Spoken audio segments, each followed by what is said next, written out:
Power begins from within.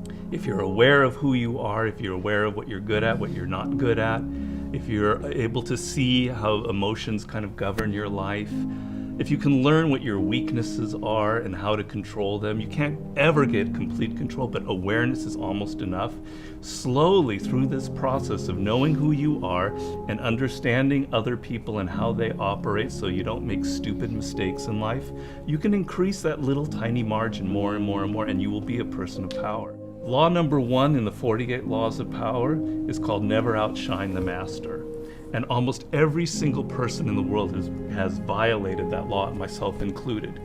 Basically how it works, you're so eager to impress your boss or whomever in your new job that you try so hard that you make him or her feel insecure. Like maybe you're younger and better than they are. And because of that, you're fired, or something bad happens to you and you never know why. Do you think meditation is allowing you to make more interesting connections because of the quiet?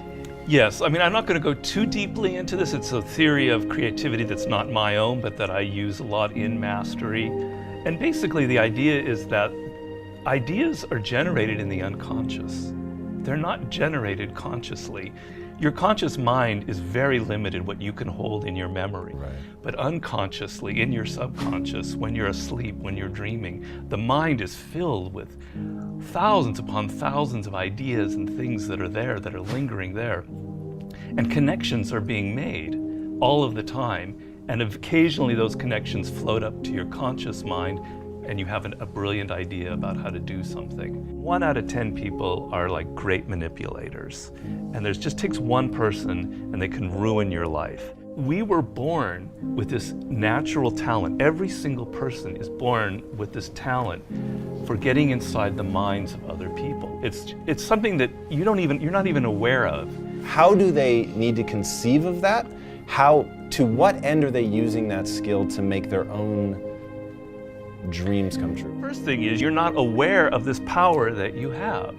You're walking around in life, I'm not critical because I'm the same, sort of sleepwalking. You're inside hearing your own thoughts day in, day out, like a continually, circling loop in your head. And you're not aware of the fact that if you stop that and you look at other people, a world opens up to you. So what's the first component of that world? Nonverbal communication. 95% of what really matters in communication between people is not through words. Words are used to deceive you, to disguise what people are really thinking. What are just a step or two that they can take down that path starting today? The first thing to understand is the most important, and that it is a skill. If you want to play the piano, you can't just sit down and suddenly play. You've got to practice it. You've got to practice it every day. And if you practice an hour a day, you're going to get better at it. Why are children able to learn and an adult can't? The reason is children don't think that they're superior. They don't think that they already understand the world. They're this small. They're weak. They're defenseless. They have to learn or they're going to die. They have to learn how to speak the language. They have to learn what's going on with their parents, or they're literally going to die. Do you have tricks that you use for ensuring that genius does not become a young man's game, that your books truly get better and better over time? Basically, every time I begin a book, I'm deathly afraid of failing. I feel like, it's not going to sell as well as the last book.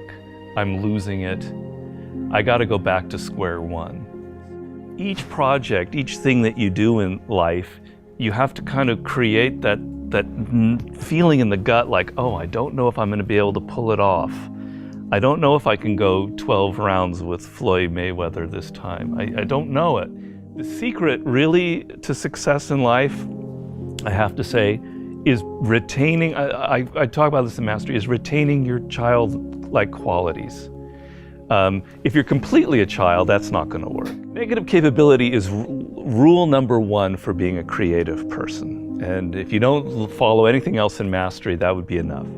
The ability to keep 2 ideas that contradict each other in your mind without feeling uncomfortable, without having to come to a conclusion. You can think about something without rushing to judgment and conclusion. You can be in the moment. You can say, well, it could be this, it could be that, it could be that. And you don't have to decide whether it's A, B, or C. You're open to adopting 3 or 4 different viewpoints. If you love music, don't quit your job and play guitar. Like, you're gonna have a hard time feeding your family. But you have advice for them. What is that advice? Yeah, but people say, live your passion. So these are cliches, and nobody changes their life based on a cliche. You've got to do hard work, and to do hard work, you have to have a roadmap. Somebody has to show you step to get there. Working for yourself, starting your own company, doing what you love should be everybody's goal. The process begins by first knowing what you really love. And believe me, I do a lot of consulting. A lot of people have no self-awareness. They don't even really know what it is that they were meant to do in life. They loved music when they were a kid, but then they got into law or whatever because of their parents, and then they don't know who they are anymore. Well, do I really like music? You got to go through that process first of figuring out what it is that really connects to you in a deep, visceral way, what you loved when you were a kid, what still excites you. Once you go through that and you understand it and you've got some clarity about it, okay, how do I incorporate that in my life? So if you're 23 years old, it's a little easier. I love music, but I'm not a musician because I've not been practicing it. I just love music. But I have a real good sense of business. I've been studying business and I have an MBA, etc. Okay, I've got to now find a way to craft a career that combines my knowledge of business and my love of music. And if I follow that and I do it smart and I plan it out, eventually what starts out with more business than music will end up becoming more creative as I get better and better at it. How do you prepare somebody to survive that initial stage of boredom and pain? Well, pain is great. You've got to embrace pain. Pain is pleasure. You've got to make the connection between the physical and the mental. Well, you know that when you're exercising, when you're running or you're working out or whatever, it hurts, but it leads to something pleasurable. You have to be able to translate that to mental things. And if you make that switch in your mind, it is mind-blowing what can happen to you. Who are the most messed up people in the world? Spoiled kids.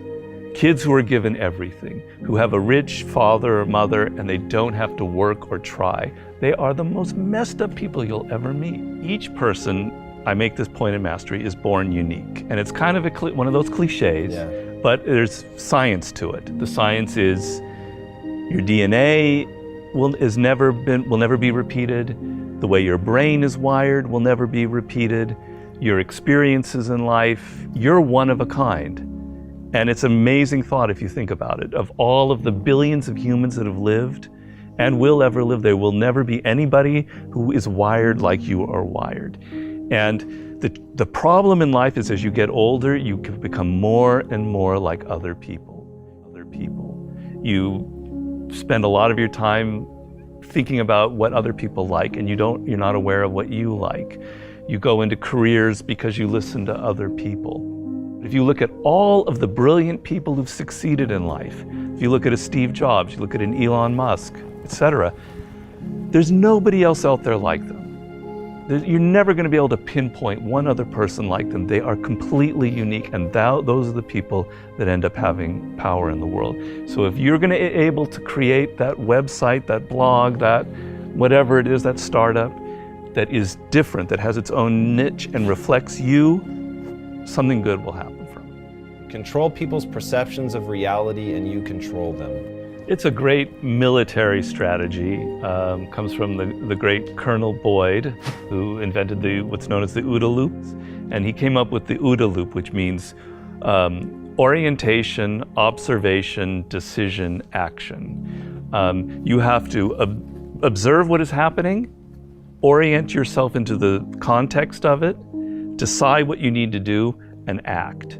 We want to believe that there are shortcuts to success. We want to believe we can take a drug or we can do something that'll make it quick and easy. But the truth is, it takes grit. It takes persistence.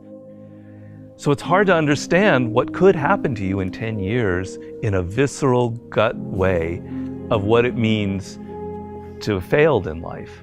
And to me, failure in life is not having money. It's not realizing your potential.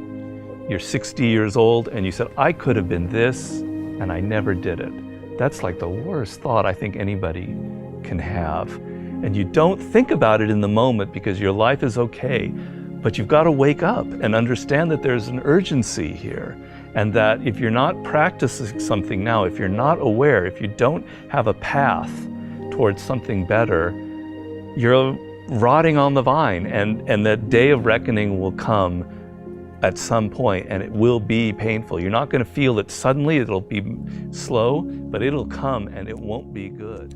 Just being aware that you now have a plan is enough to lift you out of that depression. Okay, I'm working at Burger King, but I know I'm going to get to this community college and get a degree here after I save enough money.